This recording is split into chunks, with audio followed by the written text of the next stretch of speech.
about your own balance between work life, life, personal life? If you're an entrepreneur and you're building a startup, there's practically no way to do it and be in balance. Elon Musk is famous for sleeping on couches in the Tesla facility because he just don't have time to go home and spend time with his family.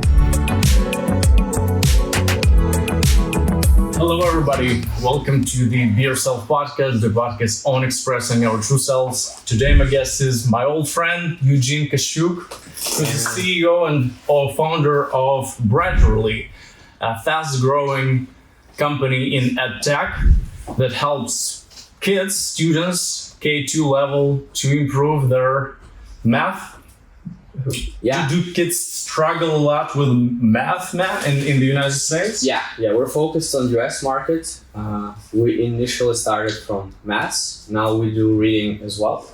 We're solving a pretty big problem in US. Kids are struggling with math, so it's statistically proven that 20 million kids by now are below their grade level at math. There's a lot of stats that I think we'll pull out later in this podcast. And we have built a platform to help kids compensate their knowledge gaps, improve their math level. Sometimes it's about falling behind your grade. Sometimes it's about achieving better than your grade does, so moving beyond the average. And I guess the main thing is that we try to be opposite of what school education in math looks like. Yeah. And so we've built a platform that basically connects kids to professional teachers for math lessons that are very engaging, fun, revolve around practical concepts. Mm-hmm. So it's completely opposite to what school does, and it's also very affordable. We're three and a half years into it and growing pretty well on the US market right now. You just still call yourself a startup because you remain this culture of a lot of different experiments inside of the company and stuff like that. Yeah. How fast were you able to grow during the span of the last 3 years? Yeah, I believe that this culture should be preserved on any scale. There's so many ideas that came from Chesky, who's founder of Airbnb. Yeah. This term founder mode, this was hyping half a year ago, maybe a year ago, he went to a lot of podcasts, who was originally coined by Paul Graham, who's the founder of Y Combinator. And it's basically about preserving that mode of operating like a startup. So the best way to go around business is to be as fast, as aggressive, as brave in terms of your hypotheses and experiments, whatever your scale is. If you have 3 people on board, if you have 30 people on board, if you have 300 people on board. So it's super important to be in that startup mode. Mm-hmm. I will say that we are sort of a scale up, when you are past that valley of death, when you're trying to find unit economics to prove yourself and the world and the market that you can be commercially successful with your business model. So I think we've passed that. And now we are focused on growing or scaling our business. And as you mentioned, we have grown pretty significantly in US market. We are doing 3x year over year, third year in a row. So 2023 we grew 3x, 2024 we did the same, and 2025 we're now on track to do the same. So let's put things into perspective. How many families, how many customers do you currently have? We have around 3,500 active students right now, around 600 students coming to our lessons each day. So it's a mid-sized or maybe even a big-sized school, if you put it in traditional perspective of what school is. Of course, it's all online, and our platform is completely digital.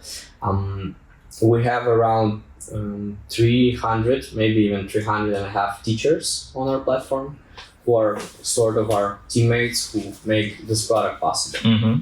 You said something that really sparked my interest. That I think it's a true statement that math has universally been considered as something boring or tedious. Yeah. So you're in a way disrupting the market. Yeah, I think, yeah. Right. So, and I checked some of your promo videos on YouTube, and I was pleasantly surprised. The old stuff, man. We haven't checked it. Dude, but I was pleasantly surprised by the fact that the lessons, they look really, really fun, really entertaining. Yeah. You know, so I'm kind of scratching my head. Yeah. How come? So, quick one, guys. If you can help me to grow this channel by hitting the subscribe button, I would be really, really, really, really thankful. Thank you very much for supporting me, and enjoy the show further. Tell me more about the tutors. Tell me more about how do you guys make the product so engaging. Yeah, and I think we all can relate to what you just said. That math, there is a stigma around math that it's like boring, it's not interesting, it's just about like rote memorizing the facts. Memorizing a lot, Yeah, and then how do you know if you're good at it? There's a very, very stressful thing called exams that you have to prepare. It's time bound, so it's like you come in there, like we all remember it from our schools, and it looks like it's no different in most of the world, I guess. The math level in most of the world in kids is basically very different, and there's the huge problem in US I was talking in the beginning, so that's why we chose this market. That's why we're there. Do you know the size of the market? Can you give us some? So there's like 50 million K-12 students, which comes from kindergarten to 12th grade, so before they go to college or university, and then like almost 40% of them are actively struggling with math, so they're falling behind their school level, and that's the like statistics you can find in like open sources. The general population is also very diverse. The problem I'm talking about is also kind of social, where the less richer community is, so the poorer community is basically, the bigger the problem is. And it basically comes down to the thing that communities in states like Maryland, who are way poorer than say California, the problem they have is way bigger. So we are not only providing high quality education to those who need it, we also try to be as affordable as possible. And that's kind of our competitive edge, because if you're looking for a tutor in US, let's say it's a college graduate that knows math well, and he comes to your home to teach your kid after school or weekend, whatever, it will be around $50 per hour. So per lesson, to say. At Brigtherly, the lesson is like 2.5 times cheaper. So we're pretty affordable, and we're way more affordable than what market can offer. Of course, tutor is not the only thing you can do when you have problem with maths. There are various resources you can get into for free. Like there's this huge edtech brand called Khan Academy. I think you've heard about it. It's basically a non-profit. It's a platform where you can learn anything for free. And it's a great thing because, it provides like unlimited access to anyone.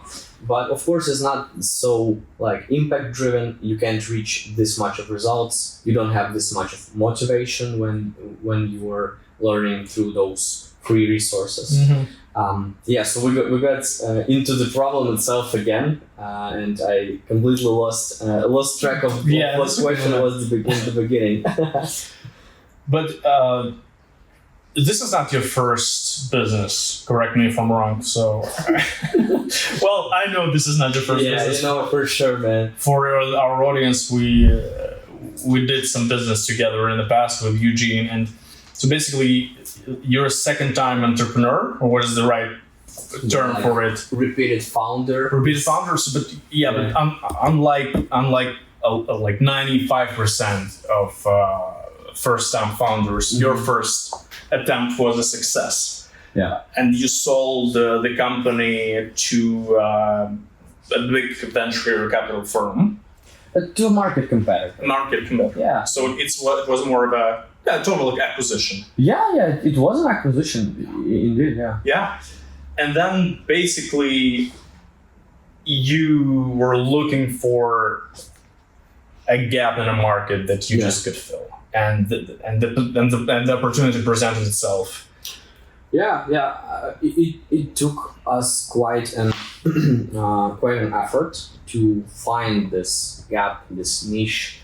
We were so I wasn't alone. I had like core team of like multifunctional players like product, tech, marketing, who can research through various domains. So we're not looking into like, let's Google some interesting markets, right? We were looking at it through different angles. And this whole process took us around like 4 months. We were particularly interested in education. Me and all my like team members, we consider ourselves like as lifelong learners. We always try to learn something, improve our skill set. We always motivate our teams to learn and to find opportunities to learn. So we were particularly interested in that. Also, there was sort of COVID post-apocalypse in terms of education. You know, like education was the poster boy of like markets when COVID came through, because suddenly everyone got stuck in their homes. So all of those platforms that provided online education, same as Zoom, right? It was golden times for Zoom. Yeah. So it was for the whole education market. So we particularly looked at that, and then we started like tunneling into what kinds of educations there is. Like there's the education for adults, there's professional education like upskilling, there's K-12, which means like school education. This is, by the way, an MBA for you guys on how to pick the market. Market research. Because before you tap into entrepreneurship, you gotta understand if the market even got the size, the volume to be able to operate there. And what our shared connections and people who were mentoring us told us from the very beginning that the market should be pretty enormous, right? Yeah. It's the easier path. Yeah. Always to go somewhere where the demand cannot be covered at this point by the offer. Where demand like exceeds the supply. But then again, the bigger market is, the more resource you might need that's a good one. To attack it. And that's actually what like everyone who has like some sort of business background or interest in like startups and business asking me like, why the US? This is the most expensive market you can go for. Like the traffic is the most expensive there. Even stuff like calling in customers on their phones, because we're a sales-driven business. They're a sales team. They're selling our product. Salespeople who are in Ukraine. Actually, they're from all around the world. I think we have most of them in Ukraine, like 60%. There's like 30 people in sales, so it's like 18 or 20 of them in Ukraine. Others are like from all around the world. And even technically being able to get to reach an American citizen through their phone was hard, because there are legislation on state and federal level that does not allow you to make, for example, more than 100 calls from one number in one day. So if you're making more, you're on the spam list. There's also like mobile carriers like AT&T, they have their own spam lists. If you're there, you're not calling into any one of their subscribers, clients. And then there's like devices, you can get into Apple's spam list. And when you're on iPhone, there are calls that you receive and it might, a description might pop up. It's like likely spam, so you won't answer it. So even trying to call people in the US is hard. So yeah, let alone the fact to sell something. Yeah. Well, I don't. Do you like the term sell? Help, pretty much help. Let them understand that there is a solution. Yeah, we even call salespeople parent assistants because parents, of course, are not into talking to a salesperson when it comes to like education of your child. Pretty important question that you need to like solve or address. And yeah, you're right. We're not trying to like fool people or to somehow exaggerate what we offer or what results can be achieved. We have this pipeline where they don't pay anything. They come to a trial lesson. Parent and the kid comes to a trial lesson. No strings attached. Absolutely. No commitments, yeah. And they learn a little bit there. They also see the platform. That's where all that engagement and fun kind of learning comes in. That you asked. The teacher comes in. Teachers are charismatic, engaging. Their goal, their mission is to get kids engaged because it's hard to engage a kid when it's your first lesson and it's maths, right? So the topic itself doesn't seem too exciting when parents is coming to a kid like, hey, I booked a lesson, you're going on a math lesson tomorrow. I don't think they're so excited at that point. So to excite them, that's the mission of the trial lesson. And that's basically the most defining factor of will the sale happen. Parents are not listening into, the sales bullshit, like all the pushy tactics that you can go for. They don't work with our product. Did the kid like it? Does the kid want to learn, to go for it? That's the defining factor. So yeah, we even don't call them salespeople, but their function is kind of sales. They have KPIs. They need to be closing the deals and stuff like that. You told me about an interesting match between the tutors and the kids. So is that a public information? Where do tutors come from? Yeah, it's public information. Our tutors are coming from all around the world. We specifically focused on opportunities to be marginal with it when it comes to supply and demand. So we specifically addressed US market, but then we thought, okay, where should our tutors come from? Yeah, it's business thinking kicks in here. Yeah, like you need to get the positive like unit economics, the positive ROI on things. So of course, tutors from US was something we considered, but then we started making our mess in our minds, and we understood that it will be hard to be ROI positive. And so we went for specifically like developing economies where you can get a lot of talent with great skills, but they won't be as expensive as teachers from US. And what is super important about it, that we are not like an open marketplace like Brigtherly, for example, where it's just a list of tutors, you scroll in, you pick it at any kind of criteria like rating, feedback, or whatever, and then you got the tutor. With us, tutors are completely curated. You pre-qualify in a way. Yeah. There is a super sophisticated approach to hiring them.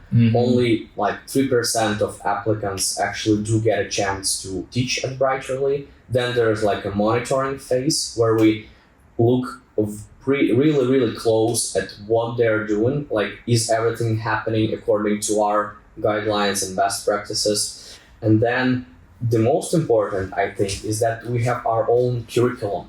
So we don't let them teach at any kind of program, anything they want. There is our own methodology, our own curriculum, which was developed by our methodology team, our education team, and we require them to be using this and we check if they use it properly. So on our end, the quality of education is kind of guaranteed by how the product was constructed.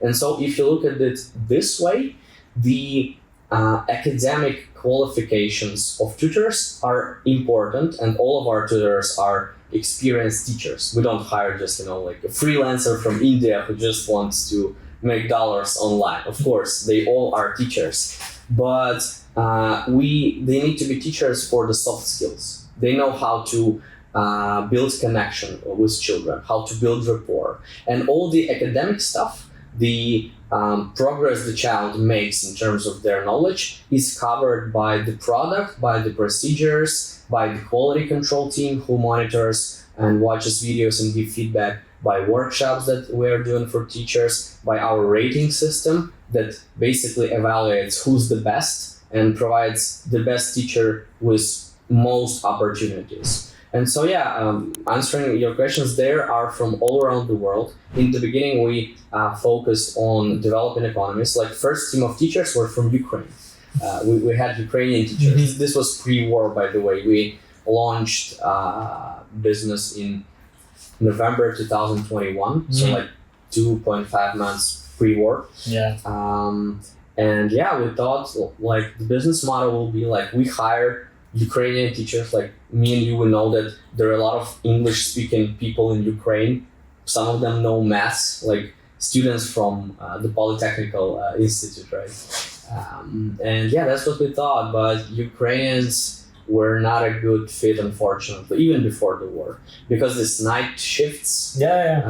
Because working with kids is kind of hard. It's kind of challenging. And also you need to know maths, and so this whole combination was pretty hard. The big locations we have right now is Philippines. We have a lot of teachers from there. South Africa, have a lot of teachers from there as well. And I think all other ones are like minor. Like there are teachers from Europe, there are teachers from other Asian countries, but not too big often, like in terms of the share. Okay. Well, you mentioned a couple of things that I want to put an emphasis on. Well, first of all, from Eugene's speech, you guys might understand that Ukrainian businesses are far, far away from only sticking to our local country. That's something that I set to educate my audience, the international audience, that Ukraine is not a powerhouse, but it's becoming a really feisty, interesting player in terms of an infrastructure, a factory that creates startups that do businesses worldwide. Yeah. Brigtherly is one of the glaring examples. We have other examples, such as Better Me, the company that has been in top 5 ratings in wellness. Yeah, health and wellness. Health and wellness in the US. You guys listening from the US know this app for sure. We have Gigi, which is in Africa. It's the biggest classified, right? Yeah, it's like a marketplace. I'm not an expert on that market, so I would just want to name what other can you throw in that made their names. I think Grammarly is to mention the first one. They were like the first Ukrainian unicorn, like the company valued at more than $1 billion. Then there's Brigtherly company, arguably in similar space than we do. They also do math tutoring, by the way, but they're not focused. It's like language learning tutoring. And it seems like it's the biggest language learning tutoring marketplace in the world. Go figure. Then there's also a recent unicorn, like half a year ago, a company from Ukraine. It's called Creatio. It's like B2B CRM. And unfortunately, I don't know more. I can say more details because I just haven't investigated deeper into it. But I know it's like a CRM business that you can integrate in your business, wherever SMB or enterprise scale. It uses AI to automate processes, and they raised a round valued at more than $1 billion, which makes them a unicorn. It just happened months ago. So yeah, Ukraine is definitely competing in that space. And for all the investors who are wary, about investing in our companies, all the companies that we just mentioned, they're pretty much capital backed. Correct? Of course. Creatio is backed by U.S. funds, U.S. venture capital or growth equity funds. Brigtherly is famous for raising rounds from pretty famous players. Like, I think their first investor who get this whole fundraising journey started was one of the founders of Booking.com platform. Yeah, in Brigtherly. Cool. And so obviously, and honestly, you can't get to that scale without raising funds from local, but at the same time world-class funds. That's how it goes, I think. All right, man. That all sounds really, really impressive. I can't hide the fact that I appreciate it. I'm impressed, my man, and the progress that you were able to accomplish along these years is just mind-blowing. And I think myself, and my audience would be really interested to know more about you, because the name of the podcast is Be Yourself. It's all about not only expressing who you really are, but finding your unique path. And because I've struggled a lot in my life in finding what I truly want to do. I've been through blood, sweat, and tears on this path and had a lot of trauma. And a lot of people, and some people, get it right from the first try. Take Michael Jordan, 14 years old, I know I want to be a basketball player. Tiger Woods, Steve Jobs, he knew that he wanted to go into all this aesthetics and engineering stuff. Even Einstein.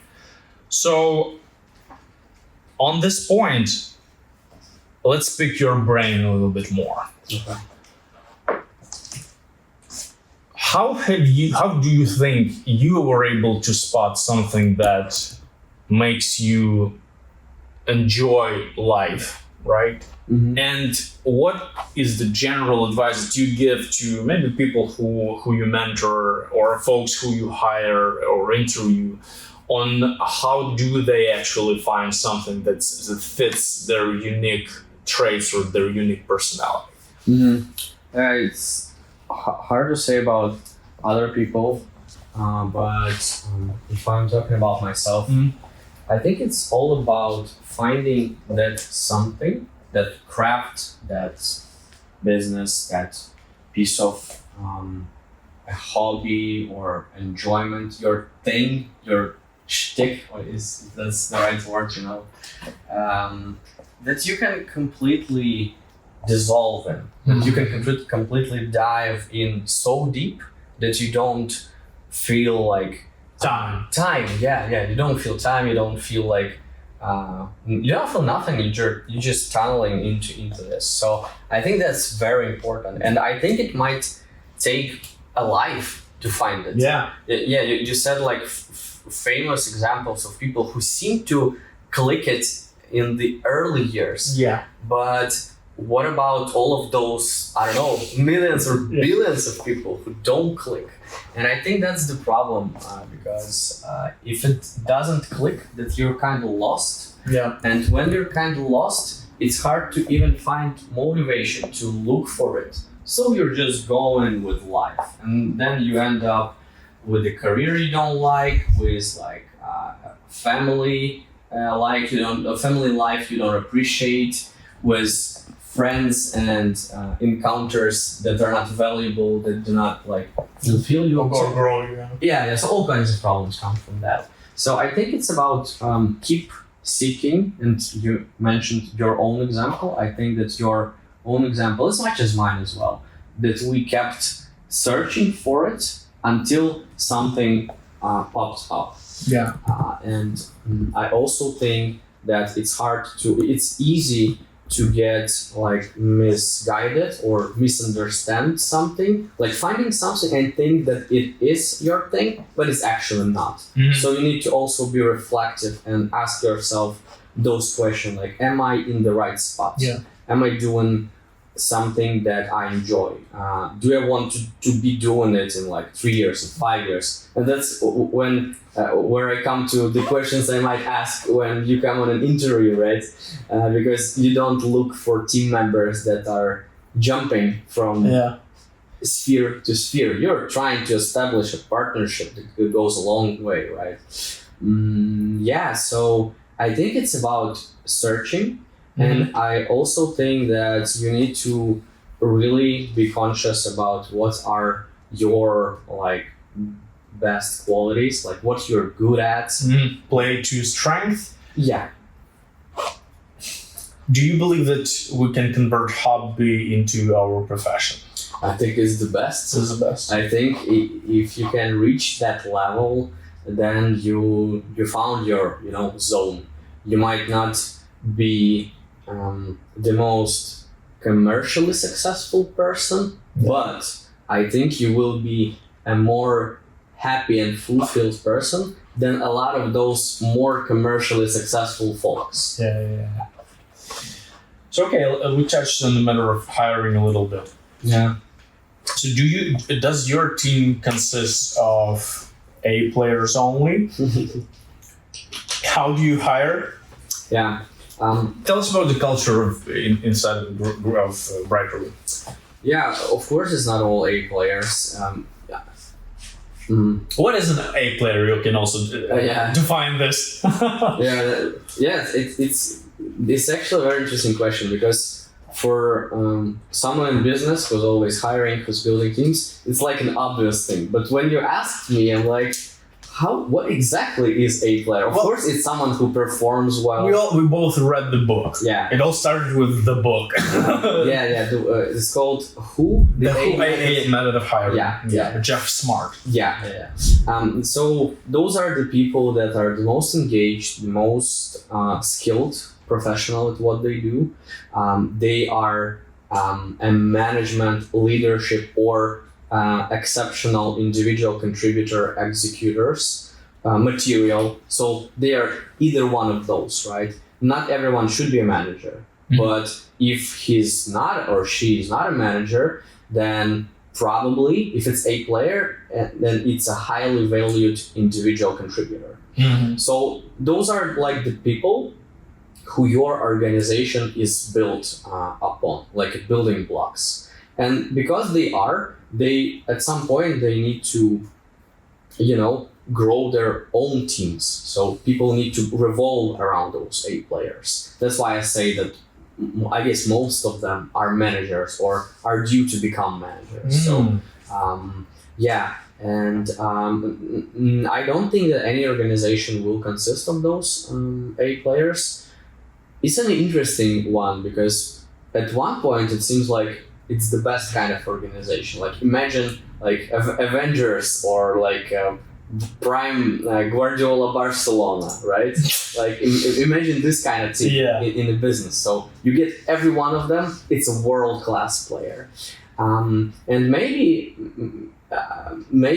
there are teams like that, but people, you can't scale people. You can't hire world-class person on every single hire. So maybe at some scale, yes. Maybe super successful early stage startups that raise huge funds consist of teams like this. Small teams of highly qualified people with prior experience in that FA&G, or how is it called, like Facebook, Apple, Google, Netflix, those like big tech companies. But your organization will definitely consist of most of the people will be B players.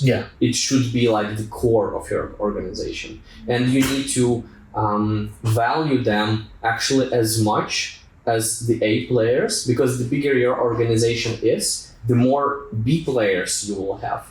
And you don't want to have too much of C players who are bottom performers, who might be destructive or who just might not present as much value to the business as all the other categories. So I think that arguably B players are even more important because you hire them at scale.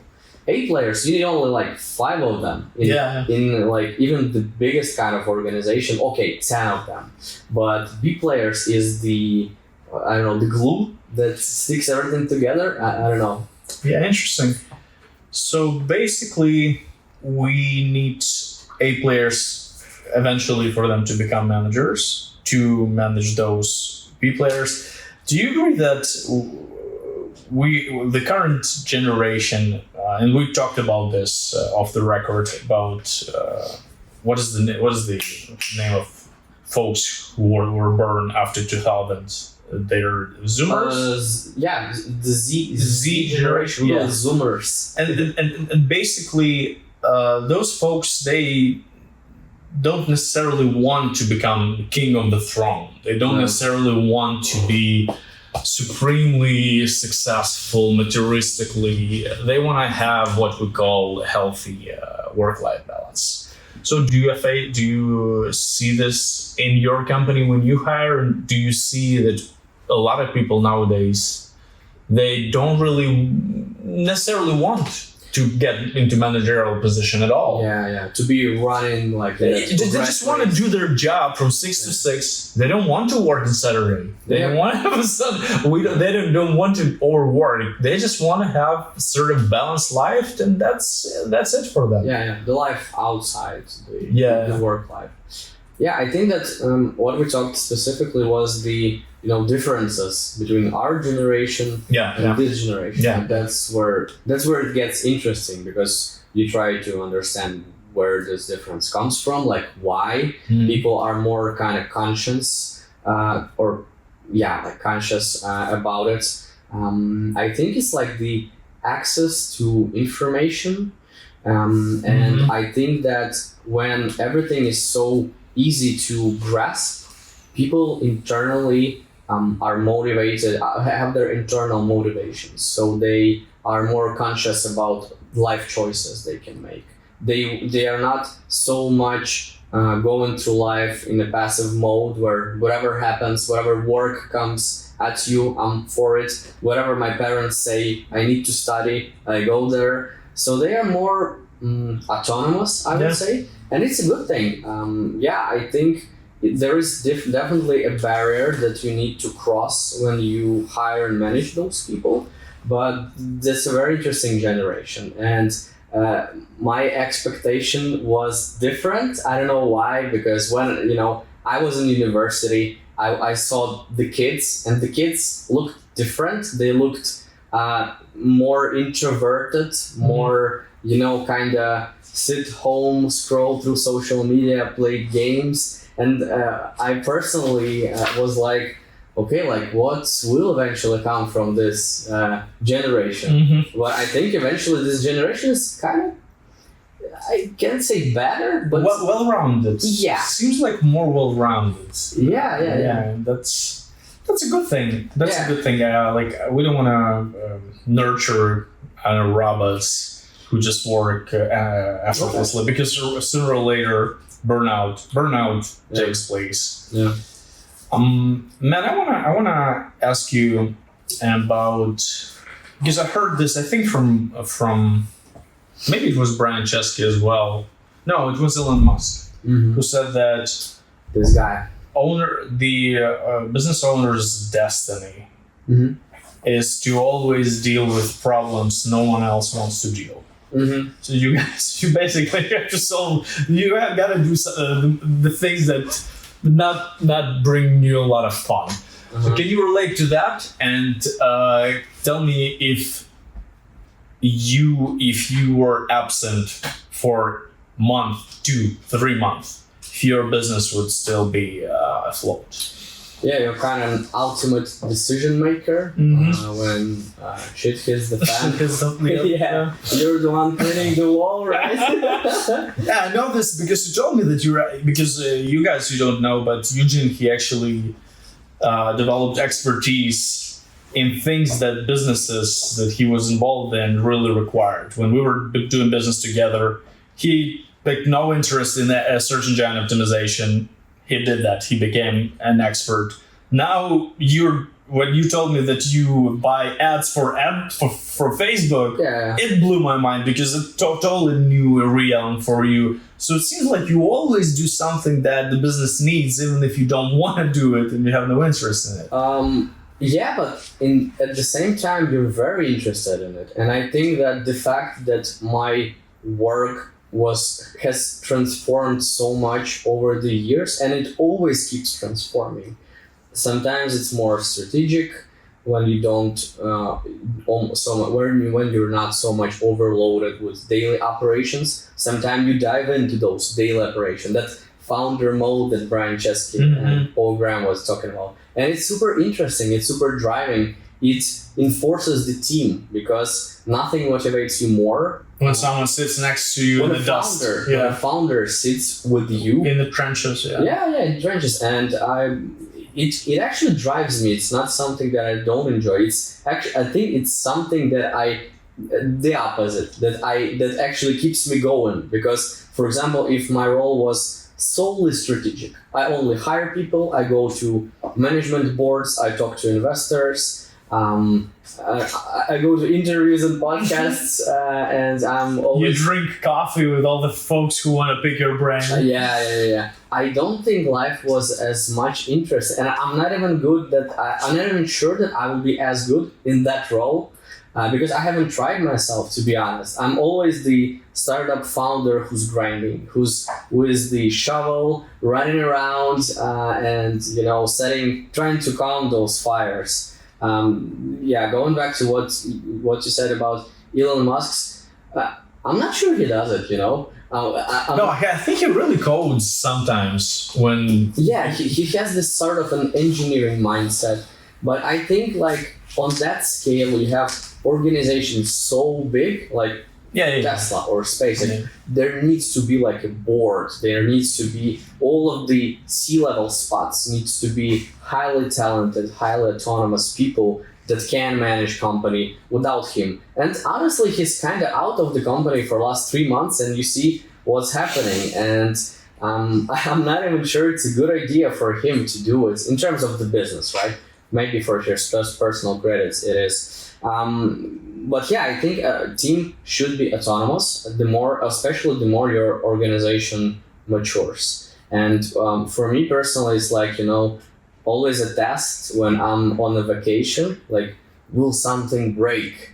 Will something bad happen? Are you actually nervous? A bit, but I've been testing this for the last 2 years, I think, for sure.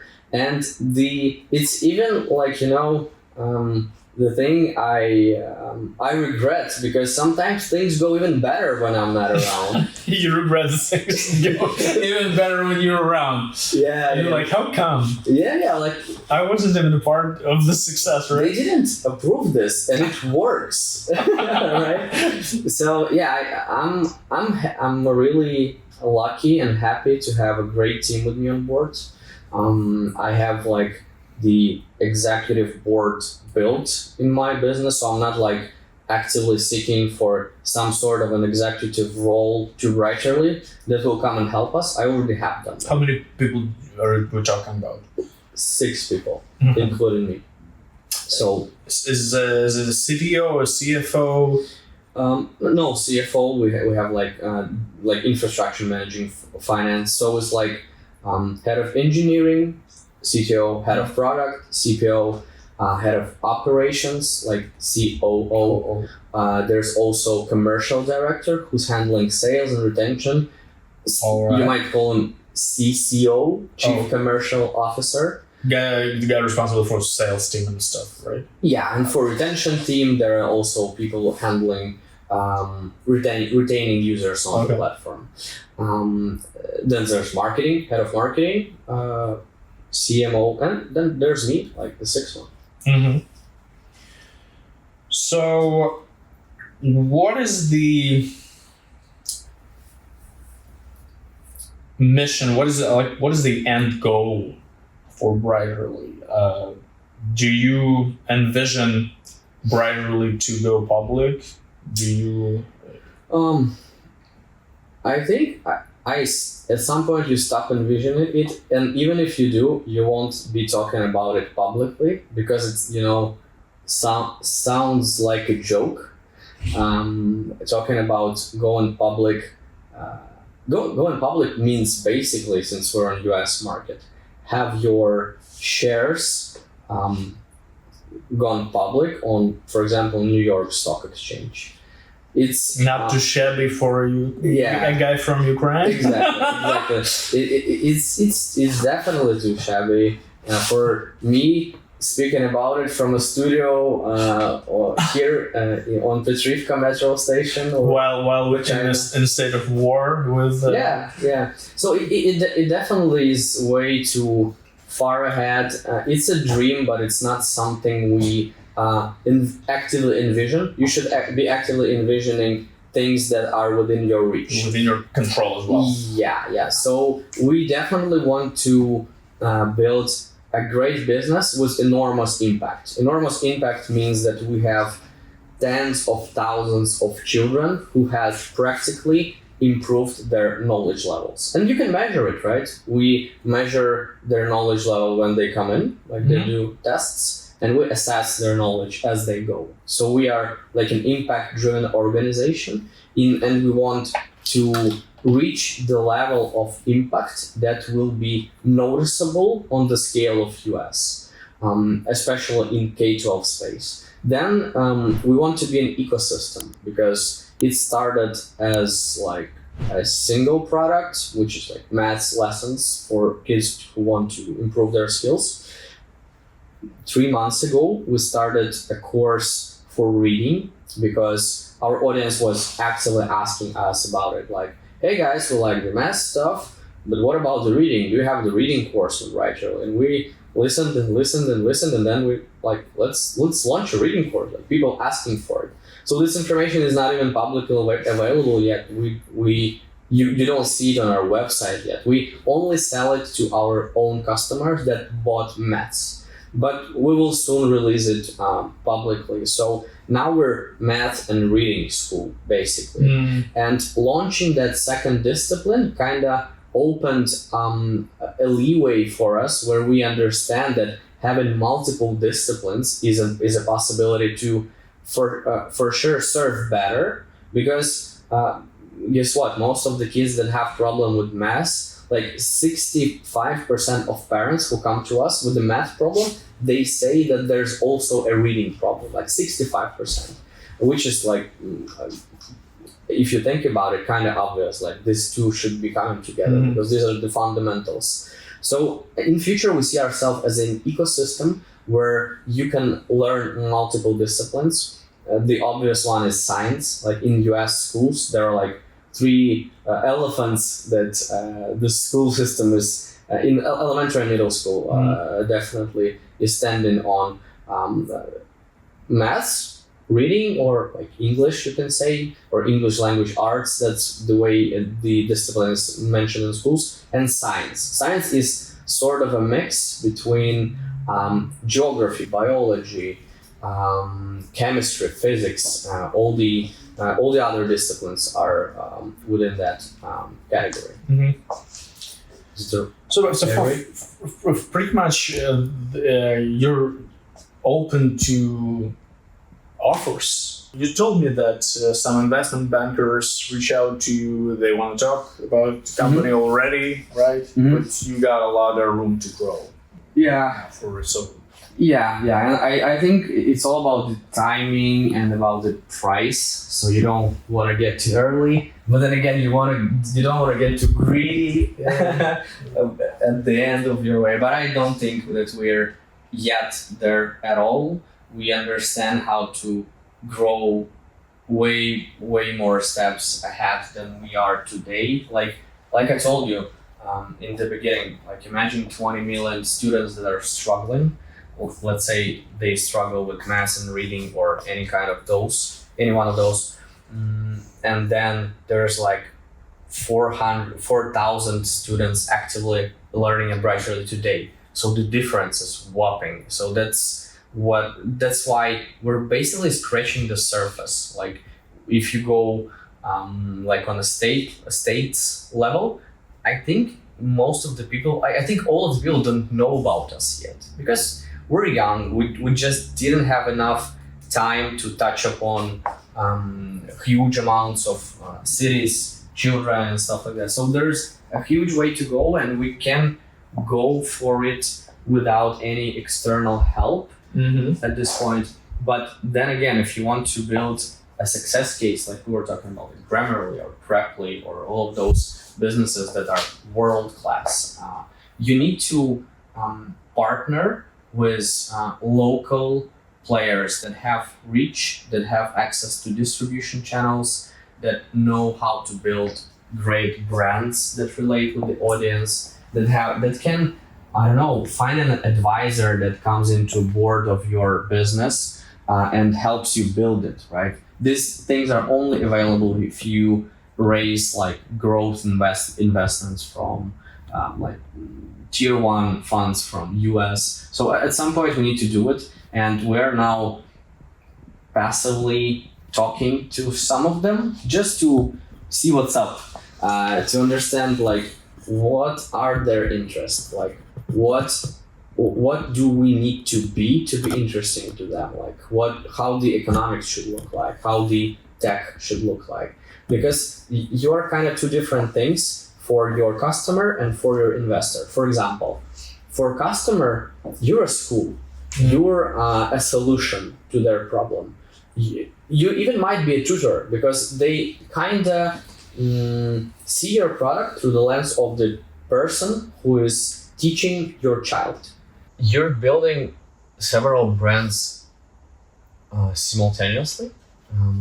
And yeah, if you're a school for parents, you don't want to be a school, or you even more don't want to be a marketplace for investor, because it sounds service heavy, a lot of people, a lot of processes. Investors like tech.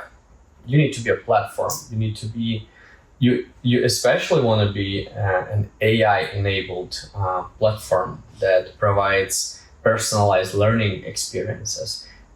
Parents won't care more about it, right? They just want to have their kids' knowledge improved.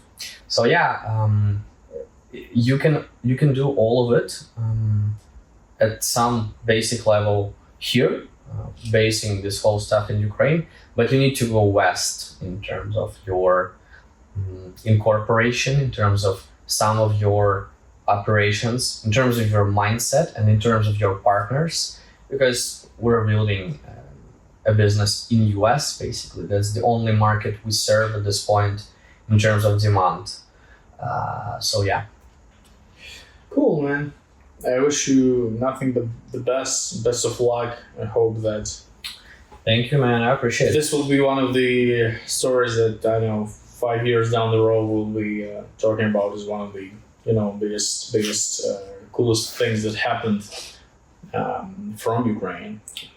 Ukrainian brand. Hoping for it. What about your own balance between work life and life and personal life? Like we touched on the point that, yeah, I think our generation, we were brought up thinking that we gotta work 24/7. Steve Jobs said, you gotta work not 24/7, but with your brain. Our investors told us that we should work with our brains and 24/7. Yeah. So it's like a non-stop thinking about business. So have you transformed the way you look at this? And for entrepreneurs nowadays, what do you think is the perfect balance, sweet spot? Yeah. So there's a few things. I think if you're an entrepreneur and you're building a startup, there's practically no way to do it and be in balance. There's just no way. So all those people from like business literature and headlines and interviews who are saying that they put massive hours and they still do like Elon Musk is famous for sleeping on couches in the Tesla facility because he just don't have time to like go home and spend time with his family. It's a hard truth. You can't avoid it, but and then again, if you view it like it's a sacrifice, if you view it like there is so much opportunities in life that you're missing because you're stuck in this thing, there's not a way to go for it because you will lose your motivation. So I think that if you as a founder on your like making your first steps and putting in massive hours and you don't feel good about it, you don't feel that you are investing in your future, that you're making world better or whatever, maybe you're making just your own life better, maybe you're making life better for some companies, you're building a B2B startup, right? And so if you don't feel this way, you won't last for long. And entrepreneurship is a long journey. It's about years, like, you know, those that theory about 10,000 hours that you need to put in. I think it's Malcolm Gladwell, or maybe I'm wrong. To be successful, it's also actual for entrepreneurial life. So imagine 10 years of your professional life with massive hours put into your business, which might not end up successful. It kind of is a sacrifice, but you shouldn't look at it this way. You should be fueled by your vision. You should be fueled by the end goal. Like you asked me, like, what's the end goal? It's what's driving me and the team, making an impact, building a great company, building a great brand, helping a lot of children. That's a vision that we all go for. And as a team, you need to be also reinforcing each other because we're all different, right? We have different emotions and hardships, especially now, like last three and a half years of the war. It's been pretty tough. And so you need to have a team who's as fueled as you. You shouldn't be alone in this fight. That also won't be working. So yeah, while it's a hard journey, I think it's weirdly an expression of freedom.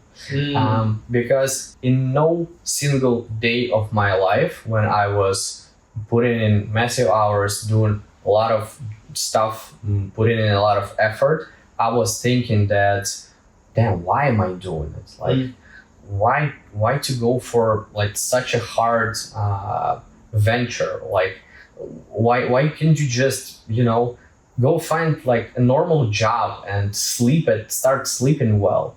I don't think that there was a moment where I really considered this because I'm fueled by what I do with all of the businesses I've built before, including Brigtherly. So pretty much this agenda or this premise that, you know, I'll get to the top of the hill. Mm-hmm. And the view is going to be so beautiful. Yeah, is more over-exaggerated. I mean, it's even false. And in practical terms, what I'm talking about is when I make all the money in the world. Yeah. I buy myself a fancy car. I buy this house in the hills. I get the most beautiful girlfriend. Mm-hmm. Still might not fill the void if what you're doing is not fulfilling you every single day. Is that what you're saying? Yeah, exactly. I think that you need to have enough money to cover your basic needs in terms of the comfort. Mm-hmm. Like you want to eat well. Mm-hmm. You want to buy clothes that you want to buy. You want maybe you want a car, but you just want a car. It shouldn't be like a super fancy car. You want to be able to afford to travel, of course, when there is no war around. Yeah. And so I think, yeah, it's kind of a lot if you put it in like a global perspective. Like not too much people can afford even this, especially in times like we're living in. But then again, when you compare it to that top of the hill Beverly Hills mansion. It's way below that, and you can be fulfilled at that stage. So when your basic needs are well covered, I think it opens up a gateway for you to enjoy what you do. Because, and on the other side, if it's not, it becomes even more harder, right? Like for example, if you're an artist, it's like a basic example, yeah? You can be an entrepreneur and it's sort of a commercial function. And if you're an artist, arguably, you're doing it just for the sake of the art. You are creating something from nothing, and it's valuable to you. It might be even more challenging because there might not be commercial aspect to what you're doing. So you're more likely to get in that situation where your basic needs are not covered, but you're just trying to, hustle. You're trying to do the thing that you enjoy that maybe other people love. But it's also not accurate because let's take top 5 artists in any genre. They're pretty commercially successful, right? They kind of have those Beverly Hills mansions or whatever other hills mansions that they have at. So I think it's money comes with your success, but it shouldn't be the goal when you want to be successful, because otherwise you won't be happy at any stage. Like if money is the goal, then no single amount of money will ever be enough. So you're stuck in this race. Yeah, I think this quote falls into what you're saying. When you truly work for yourself, you won't have hobbies, you won't have weekends, you won't have vacations, but you won't have to work either. Yeah. So it doesn't feel like work. I think this is something that I want to wish to all of us guys seeking for something that fulfill them, or if you're doing something that you hate, and I know a lot of people who do something that they really don't like, they come home exhausted, drained, and they're afraid to change something. I just want to say that you owe it to yourself. You owe it to yourself just taking a step and trying something out. And talking of the thing, how can we find our passion or something that we convert into money-making opportunity that we will enjoy? Think just experimenting. There's so many professions now that were not existent like even 2-3 years ago. Mm-hmm. So this is really crazy, and I thank you for joining me. It's a pleasure, man. It was really heartwarming and fulfilling, understanding that you and so many people in Ukraine driving our country, our economy further, creating workplaces. So thank you so much for your time, man. Thank you, man. It was a pleasure. You're looking for a quality video production provider? Look no further. My name is Sergey and I own Brigtherly Production. We are a video production agency from Ukraine. We help entrepreneurs to create credible online, offline podcasts and clips that drive interest, to promote your podcast. As a podcaster myself, I early realized that there are not that many podcasts that put an emphasis on quality and creativity, just making your videos look really, really cool. That's why we mix our videos up with different visual aids, sound effects, flashy transitions. We do dynamic switching and other cool creative things that just set apart your podcast from your competition. You can check our samples on the website, and we also help people to post the videos. So we take over YouTube management, and we can also run TikTok and LinkedIn for you. So if you're interested in something of this kind, don't hesitate to book a call with me. The contacts are available on the website. Thanks a lot.